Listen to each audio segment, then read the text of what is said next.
આજે પરિયેજ વેટલેન્ડ ખાતે UPL company દ્વારા આયોજિત ચોથા સારસ ગ્રેન્ડ ફેસ્ટિવલમાં હું સૌનું સ્વાગત કરું છું. આ સાથે જ આજરોજ અહીંયા ફોટોગ્રાફી કોમ્પિટિશન, ડ્રોઈંગ કોમ્પિટિશન એ પણ આયોજિત થવાની છે. આ બધાનો મુખ્ય હેતુ સારસ જે પક્ષી છે કે જે યાયાવર પક્ષી છે, વિદેશથી આવે છે, એનું કન્ઝર્વેશન થાય. અહીંયા માત્ર સારસ પક્ષી જ નહીં પરંતુ તમામ સારસ પક્ષી સાથે સંકળાયેલ ઇકોસિસ્ટમનું સંરક્ષણ થાય તથા આપણે આ પરિયેજ જે તળાવ છે એને વિશ્વ કક્ષાએ એને પ્રસિદ્ધિ પ્રાપ્ત કરી શકે તથા ભવિષ્યમાં આપણા પ્રયાસો થકી એ રામસર સાઇટ ઘોષિત થાય તે પ્રકારનું આયોજન કરવા માટે ની હું શુભેચ્છાઓ પાઠવું છું. Thank you. Doctor Jatinder Kaur, programme manager UPL Sarus conservation project. आज हम लोग यहाँ पे सारस कंजर्वेशन प्रोजेक्ट के अंतर्गत 4th सारस फेस्टिवल ऑर्गेनाइज़ किया गया है, जो कोलैबोरेटिवली हम लोगों ने सोशल फॉरेस्ट्री डिवीज़न नडियाद के साथ में किया है. और जिस फेस्टिवल में 15 स्कूलों के और 3 कॉलेजेस के बच्चे आए हैं और उनके लिए हमने डिफरेंट एक्टिविटी रखी है. और मेन मुद्दा ये कि सारस कंजर्वेशन और जिस परिયેज वेटलैंड में हम बैठे हैं उसके आजू बाजू में जो भी बर्ड्स हैं उसको कंजर्वेशन मिले.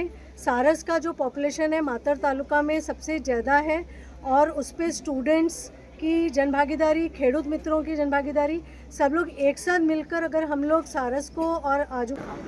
Hi, my name is Lima Rosalind and I'm a conservation biologist and environment educator working in this sector for the last 40 years.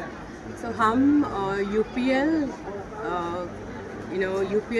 सारस ग्रेन्ड कंजर्वेशन प्रोग्राम में आए हैं और हम UPL के बहुत आभारी हैं क्योंकि एक स्पीशीज़ कंजर्वेशन का CSR बहुत कम CSR कंपनीज़ करती है, फाउंडेशंस करती है.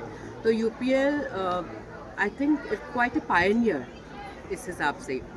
और हम परिયેज के फॉरेस्ट डिपार्टमेंट और अन्य लोग जो इस वेटलैंड को बचाना चाहते हैं और इसकी संरक्षण कंजर्वेशन करना चाहते हैं, I am very thankful to them.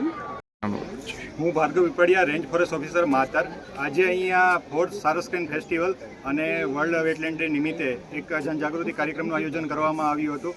કાર્યક્રમનું મેઇન ઉદ્દેશ્યની જો વાત કરું તો સારસ ગ્રેન્ડના કન્ઝર્વેશન માટે જે કંઈ અત્યાર સુધીમાં સરકાર, સ્વયંસેવી સંસ્થાઓ અને લોકો દ્વારા પ્રયાસો કરવામાં આવ્યા છે એમની એક હાઇલાઇટ, એમની એક ઝાંખી કરવામાં આવેલી હતી. એના માટે ફોટોગ્રાફી એક્ઝિબિશન પણ રાખવામાં આવેલું હતું અને ભવિષ્યમાં પરિયેજને ઇન્ટરનેશનલ લેવલ પર વેટલેન્ડ તરીકે રિકોગ્નિશન અપાવવામાં શું શું થઈ શકે અને બની શકે કે કચ્છમાં થોડા સમય પહેલાં જ છારીગંજ છે એમને જે આપણે 5th રામસર સાઇટ તરીકે ડિક્લેર કરવામાં આવેલી છે, એવી રીતે પરિયેજને પણ રામસર સાઇટ ડિક્લેર કરવા માટે જે કંઈ કરવું પડે એના માટે સરકાર, સ્વયંસેવી સંસ્થાઓ અને લોકો એક સાથે મળીને હાથમાં હાથ મિલાવીને જે કંઈ પણ કરી શકે એ માટેની એક રણનીતિ નક્કી કરવા માટે અને એ માટેના ઉદ્દેશ્યને સાથે લઈને ચાલવા માટે આજનો આ કાર્યક્રમ અહીંયા આયોજન કરવામાં આવ્યો હતો.